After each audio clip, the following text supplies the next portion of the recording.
안녕하십니까, 김상주입니다. 세상을 절대 못 바꾸는 15분. 드디어 시즌 5가 시작되었습니다. 그 첫 번째 강의죠.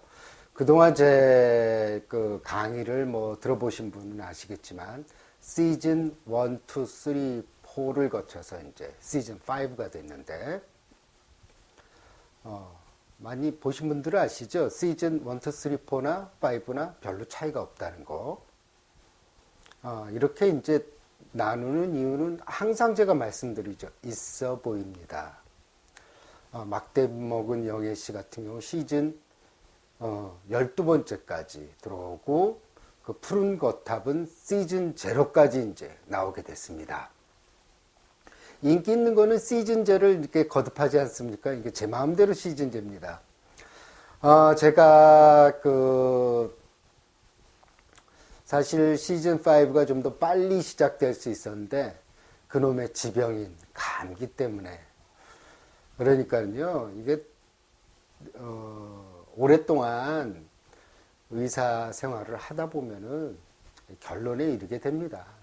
체질을 정말 잘 타고나야 된다는 거죠. 체질의 문제로 귀결되는 거거든요. 제가 운동도 좀 많이 하고 그런 편이지만 감기 걸렸다 그러면 친구들이 항상 그러죠. 너 뭐 맨날 운동하면서 감기 걸리냐고. 운동 안 하는 사람도 감기 안 걸리는데 어릴 때부터 이렇게 잔병 치레가 많았어요. 제가 목이 약하기 때문에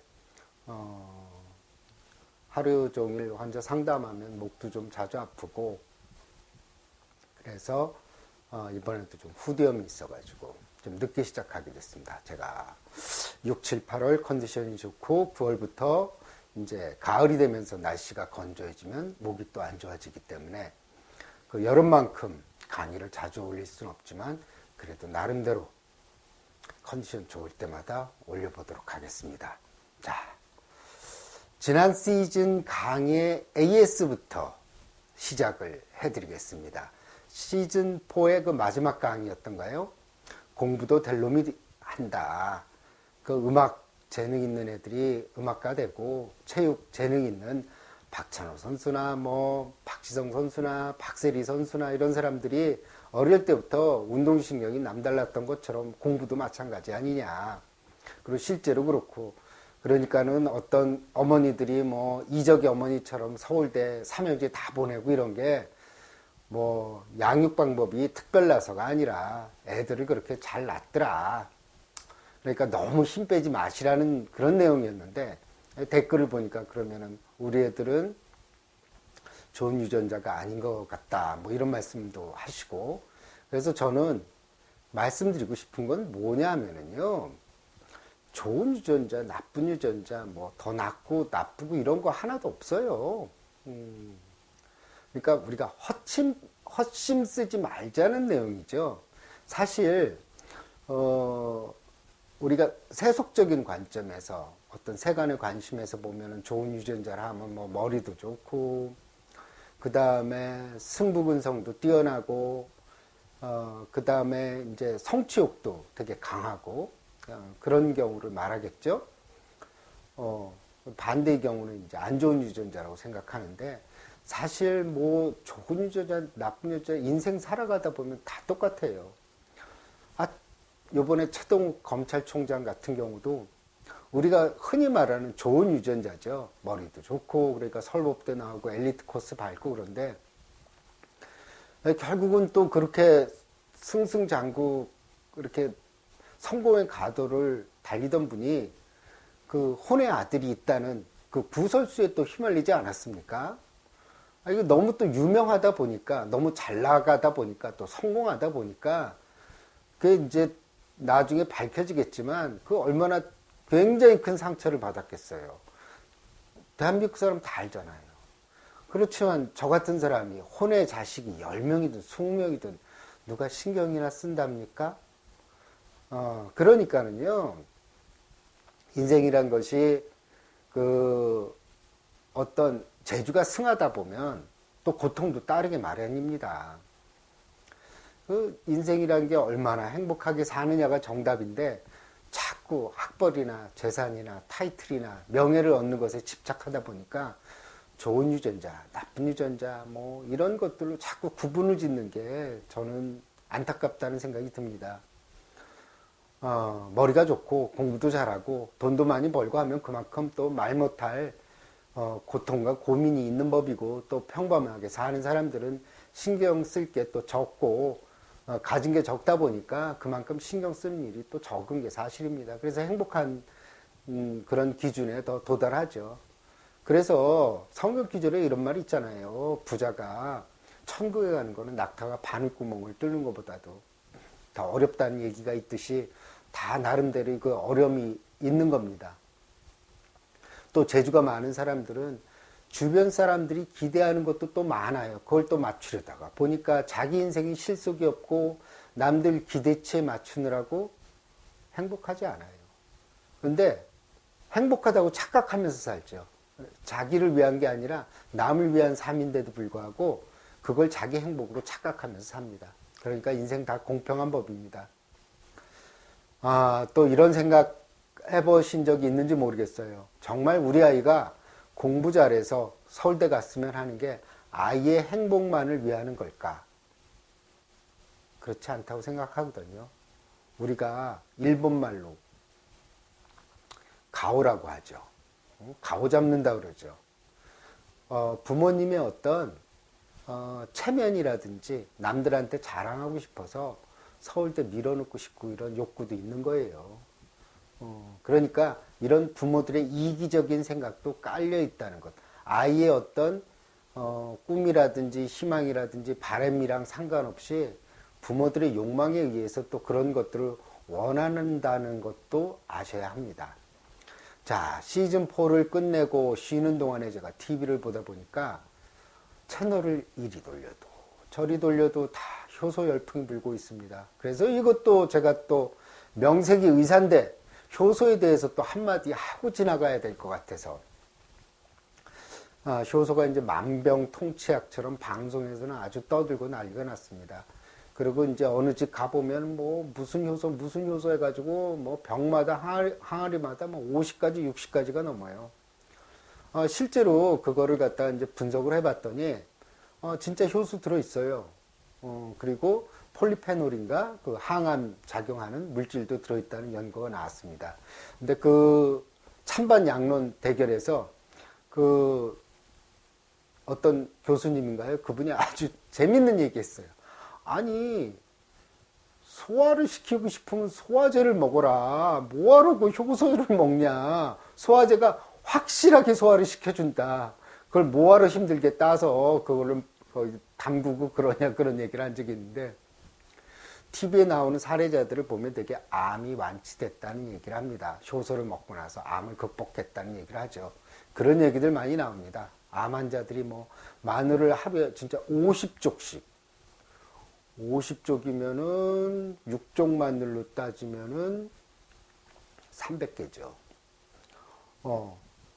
그렇게 먹는 사람들, 그런 사람들도 있고, 또 상황버섯, 뭐 영지버섯을 먹고 나았다는 사람들도 있습니다. 그런데 방송은 사실 굉장히 자극적이어야지 시청자들이 보거든요.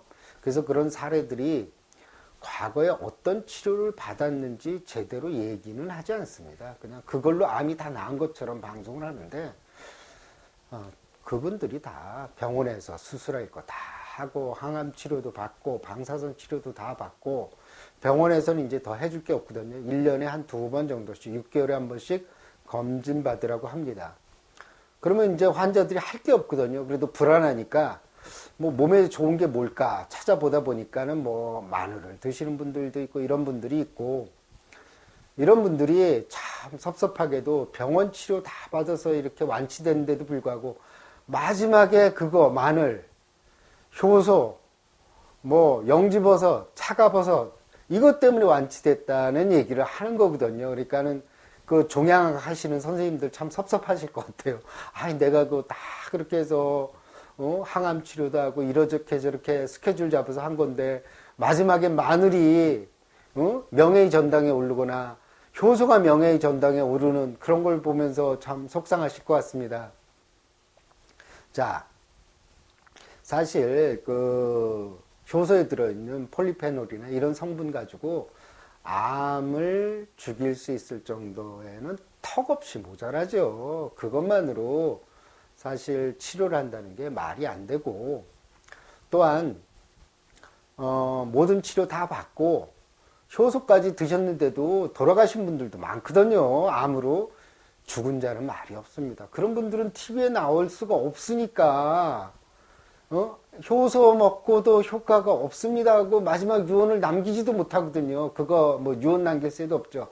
산자만이 얘기를 하는 겁니다. 그러니까 살아있는 사람들만 다 선택해서 얘기를 하다 보니까 그걸로 다 나은 것처럼 얘기를 하거든요. 그래서 설마 암 치료하는데 병원에서 치료받을 거 다 받으시고 나서 이제 뭐 남은 시간 뭐 기분 확상 이거 먹으면 좀 좋아지겠지 하는 그런 기분으로 드시는 분은 괜찮은데, 이걸 처음서부터 드시거나 아니면 암 치료를 하지 않고 그 뭐 항암 치료하면 머리도 빠지고 뭐하고 뭐 수술하면 고통도 따르는데 난 그것부터 시작하겠다 이런 분들은 저는 없으리라고 생각합니다. 그냥 보조요법으로. 그리고 이제 뭐 좋은 거 많이 이렇게 담궈서 먹는다는데 뭐 당뇨 있는 분들 빼고는 그 설탕이랑 그걸 1대1로 섞어서 하니까 너무 성분이 많더라고요. 그런 분들만 조심하면 되겠죠. 참 오지랖도 넓습니다. 그 지난 시즌 AS 강의도 하고 효소 열풍도 제가 잠깐 소개를 해드렸습니다. 자, 시즌 5의 첫 번째 강의 제목은 돌고 도는 인생의 고통에서 벗어나기입니다. 사실 원래 제목은 윤회의 사슬에서 벗어나기로 정했는데 제목이 너무 불교적이어서 본 강의에 대해서 또 오해를 하실 분이 있는 것 같아서 강의 제목을 돌고 돌려서 돌고 도는 인생의 고통에서 벗어나기라고 했습니다. 얼마 전 TV를 보니까 개그맨 그 이윤석 씨에게 최면을 걸어서 전생으로 들어가는 그 장면을 제가 본 적이 있는데, 이윤석 씨 한 전생에서는 이름이 자기가 개똥이라고 그러더라고요. 뭐 그런데 그 이윤석 씨 그 전생은 그렇게 드라마틱하지 않았어요. 무슨 장군이라든지 뭐 왕이라든지 뭐 이런 게 아니더라고요. 과거에 또 전생 열풍이 불어가지고 자신의 전생이 무엇인지 또 알고 싶어 하는 사람들이 되게 많았습니다. 자신이 전생이 바보온달인지 평강공주인지 선동여왕인지 아니면 학자 이율곡 선생님인지 하여튼 모두들 전생에 대해서 관심이 많았었죠. 그 이유 중에 하나가 우리나라가 이제 불교가 오랫동안 전래되다 보니까 불교가 생활화돼 있어요. 우리가 흔히 윤회나 전생을 믿지 않더라도 내가 전생에 무슨 죄를 지어서 이렇게 고생을 하나, 저런 애를 뒀나, 뭐 이런 얘기를 그냥 흔히 하지 않습니까? 그분들이 전생을 믿는지 안 믿는지 모르지만 그냥 흔히 하는 얘기를 하죠. 또 유행가 가사에서도 이런 거 나오죠. 우리 다음 생에 다시 만나요 라든지 다음 생에는 만나지 말아요 라든지 이런 얘기들. 그 유행가 가사를 들으면 참 이게 마음이 짠하지 않습니까? 얼마나 사랑하면은 다음 생에 또 만나면 고통스러울까봐 만나지 말자고 하기도 하고 또 만나자고 하기도 하고. 어찌됐든 그리고 또 농담을 그런 얘기하죠. 저 사람은 전생에 나라를 3번 구했나 보다. 저렇게 잘생긴 거 보니까. 또 어떤 사람은 저렇게 아름다운 여자랑 결혼한 거 보니까 진짜 전생에 나라를 3번 구한 게 맞나 보다. 이렇게 얘기를 합니다. 저는 전생에 나라를 3번 팔아먹은 것 같습니다. 다행히도 제 아내가 이 강의를 듣질 않습니다. 이렇게 전생과 윤회를 우리는 믿고 싶고 또 믿고 있는지도 모릅니다. 그러면 전생과 윤회에 대해서 제가 한 말씀 드리겠습니다. 힌두교와 불교에서는 모든 존재는 무수히 반복한다고 가리킵니다. 그 산스크리트어로 윤회를 삼사라라고 하죠. 그 삼사라라는 그 방황이라는 뜻이기도 합니다. 계속 방황한다는 뜻이죠. 윤회를 반복한다는 것은 좋은 게 아니죠. 방황한다는 의미니까. 인간이 그 반복적으로 윤회의 사슬을 끊지 못하는 이유는 바로 자신의 업, 즉 카르마 때문입니다.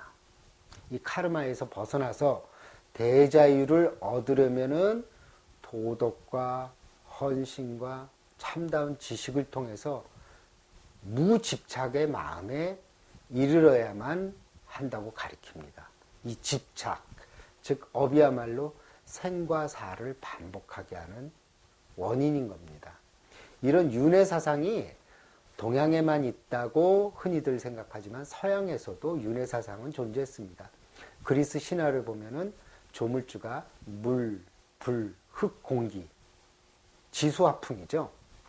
이 동양에서는 지수화풍 4대. 그리고 똑같이 물, 불, 흙, 공기로 그 인간이 만들어졌다고 생각했어요. 이때 이 네 가지 원소 중에서 가장 탁월한 원소가 불이라고 생각했거든요. 그 불을 종자로 해서 여기에 흙을 여러 비율로 섞어서 인간을 만들었다고 생각했습니다. 그런데 흙의 비율이 많을수록 인간은 순수성이 적어지게 된다고 보았죠. 그래서 나이가 든 사람들은 몸을 오래 가지고 있다 보니까 육체와 영혼이 너무 오래 있었다. 그래서 영혼이 더럽혀진다고 생각했습니다. 그래서 죽은 다음에 이런 불순한 점, 영혼이 더럽혀진 점을 영혼의 바람을 쐰다든지 물속에 담근다든지 불로 태워서 이런 불순한 것을 없애고 나서 망각의 강인 레테라고 있죠. 그 레테에 목욕을 시켜서 전생의 기억을 깨끗이 지운 다음에 다시 정화된 영혼을 내게 새로운 삶을 줘서 다시 태어나게 한다는 겁니다. 하지만 정말 영혼이 순수한 사람들은 다시 태어나지 않아요. 그들이 말하는 극락세계 엘리시온이라는 데로 가서 거기서 머물게 됩니다. 또 순수한 영혼은 이런 윤회의 과정을 한 두세 번만 거치면 엘리시온에 도달한다고 생각했습니다. 동양의 윤회 사상이랑 되게 비슷하죠.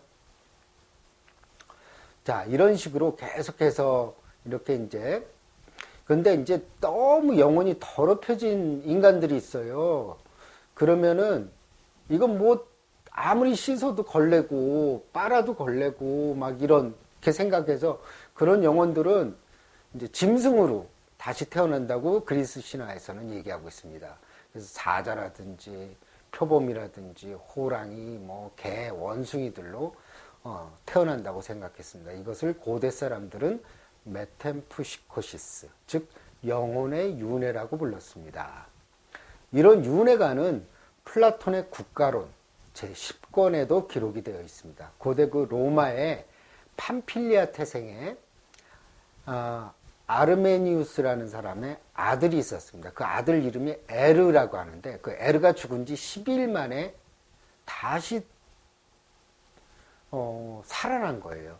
근데 그 에르가 저승에서 본 거를 얘기합니다. 저승에서 오디세우스가 훌륭한 장군이었죠. 그 장군이 자기가 지나온 전쟁의 상처들, 전쟁을 겪으면서 겪었던 것들을 생각해 보니까 참 인생이 더덥더라. 자기는 그래서 다시 태어나면은 평범한 인간으로 태어나고 싶다는 얘기를 했다고 합니다.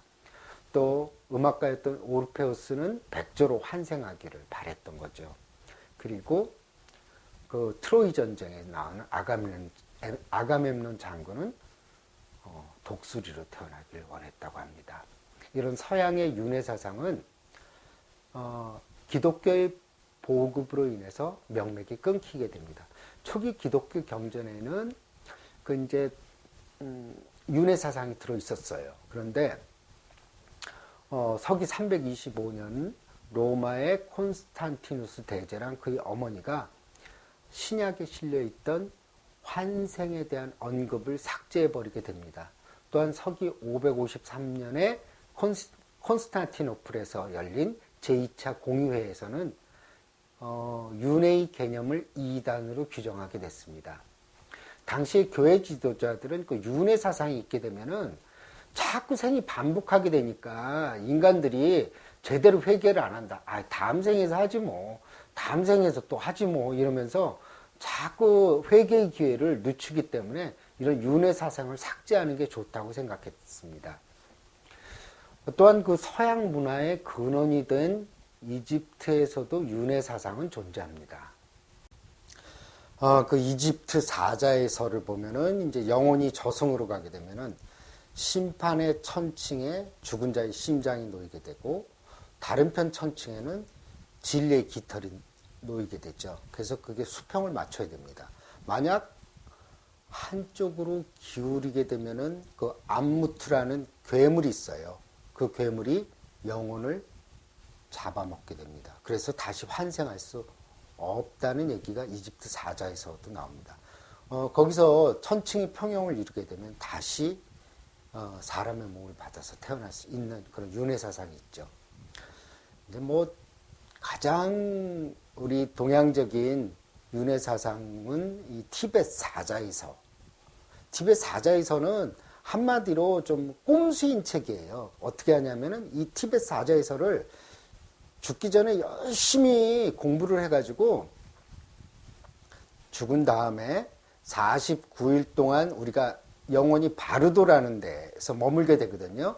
그때 이제 어떤 젊은 여자가 유혹하기도 하고 귀신이 나타나기도 하고, 근데 그거에 홀려서 젊은 여자한테 싹 끌려가면은 그대로 이제 어머니의 자궁으로 빨려 들어가서 다시 환생하는 거죠. 그래서 49일 동안 어떻게 하면은 다시 태어나지 않고 환생하지 않고 또 죽음의 그런 죽음 속에서 어떻게 하면 편안하게 그런 영혼이 그런 그 바르도라는 데서 거기서 생활할 수 있는지 그걸 가르쳐주는 책입니다. 이걸 잘 외웠다가 죽은 다음에 이런 걸 조심해라 라고 하는 거죠. 49제의 유래가 이제 여기서 나온 거죠. 그래서 49제, 지금도 우리나라에서 49제 지내죠. 그거는 이제 다시 태어나지 않거나 아니면 좋은 대로 태어나기를 원하는 거고, 짐승이나 미물 이런 걸로 태어나지 않기를 바라는 그런 거를 하기 위해서 우리가 49제를 지내는 겁니다. 그래서 결국은 뭐냐면은 인간의 영혼이 가진 업에 따라서 다시 태어나기도 하고 다시 태어나지 않기도 하고 미물로 태어나기도 하는 그런 겁니다. 자, 이제 윤회와 전생에 대한 이야기가 참 길었는데요. 윤회가 계속되는 이유는 전생에 제대로 살지 못했기 때문입니다. 전생에 욕심이나 욕망을 많이 가진 사람은 그 업에 의해서 다시 태어나는 걸 반복합니다. 그런데 사람들은 다시 태어나면 좋지 뭘 그러냐고 얘기를 하는 분들도 있어요. 근데 저는 사실 다시 태어나기가 싫습니다. 아내가 이런 말을 물어본 적이 있어요. 당신 다시 태어나도 나랑 같이 살 생각이 있어? 이렇게 물어보는 겁니다. 그래서 저는 더 다시 태어나기가 싫습니다, 사실은.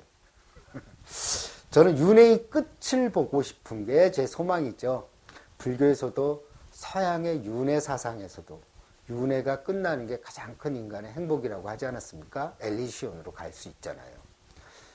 그건 다시 태어나는 게 고통이기 때문입니다. 다시 태어나서 생로병사를 겪어야 하는 게 인간의 삶입니다. 몸은 병이 깃들고 언제 자신이 죽을지 모르는 운명에 놓여 있습니다. 인간만이 자기가 죽는다는 사실도 알죠. 그거 참 고통이죠. 또 오래 산다면 자신이 몸이 늙어가면서 자신의 몸도 지탱하지 못하고 결국 대소변도 못 가리는 처지에 놓이게 되는 게 인생입니다. 그렇게 되면은 사랑하는 가족도 자신을 멀리하고 싶은 그런 비참한 것이 또 인생이기도 하죠. 그래서 불교에서는 윤회를 끊고 다시는 이 세상에 태어나지 않기를 바라는 겁니다. 그런데 전생, 다음 생 논할 것도 없이 우리가 놓치고 있는 것은 우리 인생 하루하루가 윤회라고 생각해 본 적은 없으신가 하는 점입니다. 우리는 하루 일을 끝내고 잠을 자고 다시 일어나서 새로운 날을 맞이합니다. 잠은 작은 죽음이라고 흔히들 말을 합니다. 잠을 자는 동안 우리는 짧은 죽음을 경험하는 거죠. 잠을 자는 동안에는 의식은 단절되고 우리는 아무것도 하지 못하기 때문입니다. 그러니까 하루하루가 우리는 죽었다 깼다 하는 걸 반복하는 겁니다. 우리가 저 멀리 다음 생이니 전생 따질 거 하나도 없습니다. 바로 이번 생의 하루하루가 바로 윤회의 연속이라고 생각해 보시기 바랍니다.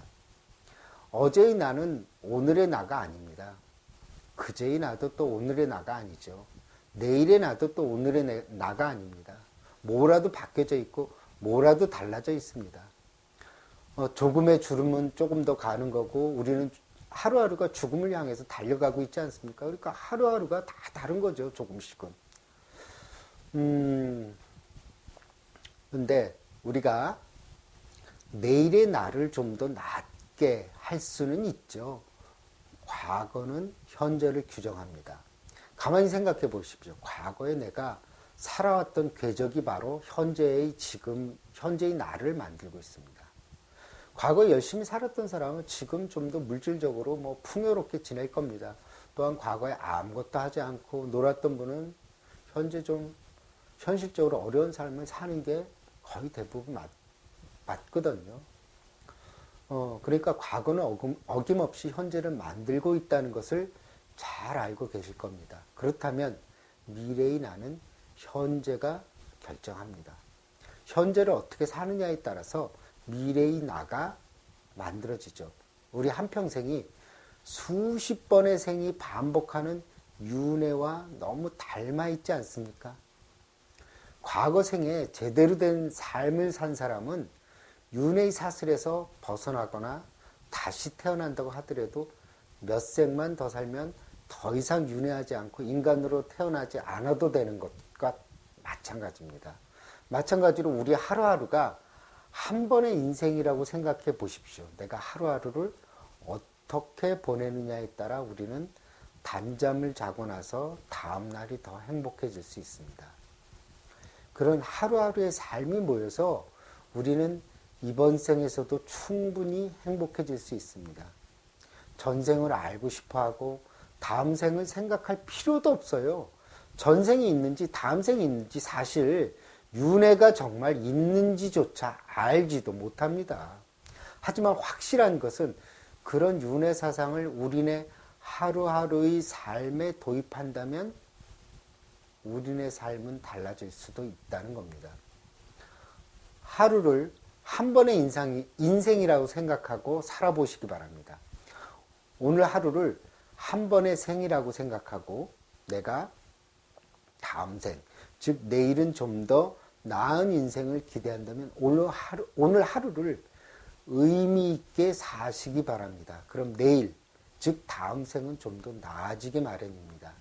매일매일 하루에 10분이라도 명상을 한다든지 매일매일 좋은 책 읽으면서 마음에 안정을 주는 구절을 공책에 조금씩 써서 답답하거나 힘들 때마다 공책을 읽는다든지 또한 나만 생각하지 말고 다른 사람도 잘 되기를 간절히 기원하기도 하고 또 우리가 따로 떨어진 존재가 아니라 다 연결되어 있고 이 자연계에선 다 서로 소통되고 있다는 그런 사실을 우리가 자꾸 상기한다든지 그리고 또 우리가 욕망이라든지 욕심이라든지 이런 것들에서 자꾸 벗어나려고 하루하루의 삶, 하루하루의 생을 노력한다면 분명히 우리를 괴롭히는 욕망이라든지 죽음에 대한 두려움, 우리를 괴롭히는 질병이 찾아오더라도 우리의 마음이 흔들리지 않게 되는 날이 찾아옵니다. 그게 바로 윤회의 사슬을 끊는 거죠. 그러니까 그렇게 된다면 이 생이 바로 천국이고 극락이 되는 겁니다. 그러니까 있을지 없을지도 모를 다음 생 기약하지 말고 지금 하루하루의 삶에 투자를 하게 된다면 우리는 점점 윤회의 사슬에서 벗어날 수 있다는 얘기죠. 이번 생에서 말이에요. 그렇게 하루하루 살다 보면 몸이 아파도 이것도 인생의 한 부분이니 받아들여지고 죽음이 또 코앞에 닥쳐도 이것도 내가 거쳐야 할 인생의 한 부분이고 부모님이 돌아가셔도 친구가 죽어도 그것도 또한 인생의 한 부분이라고 담담히 받아들여지게 되는 날이 오게 됩니다. 그런 것들에서 벗어나는 게 바로 우리가 욕망이라든지 집착에서 벗어나서 이 생에서 마음이 평화롭고 행복해지는 거 아니겠습니까? 그렇게 모든 것들 받아들이고 모든 거 흘러가는 대로 우리 인생은 그냥 그런 것들이 다 진리라는 걸 깨닫게 되는 날 우리는 이번 생에서도 충분히 극락을 천국을 맛볼 수 있고 윤회의 샷을 끊을 수 있습니다. 극락과 천국이 따로 있나요? 그저 욕심 다 내려놓고 고통이든 슬픔이든 죽음이든 어떤 것이 닥쳐와도 그저 따뜻하게 내 마음이 받아들여지는 순간 그게 바로 극락이고 천국입니다. 그러니까 하루하루의 삶이 하나의 인생이라는 것을 잊지 마시고 하루하루의 삶을 의미 있게 보내시기 바랍니다. 그렇게 매일매일 조금씩 옳은 선택을 하고 내가 욕망에 끄달리지 않으려고 노력하고 또한 하루하루 행복하게 지내려는 노력을 하다 보면 우리의 삶은 분명히 행복해질 수 있습니다.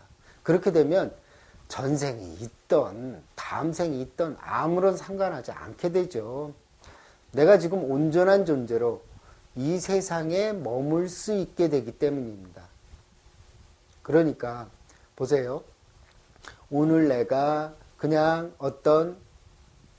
오늘 하루를 즐기기 위해서 그냥 아무 생각 없이 그저 나의 힘든 점들, 우울함 이런 부분들을 그냥 단순히 말초적인 쾌락으로 잠깐 숨기게 된다면 어때요?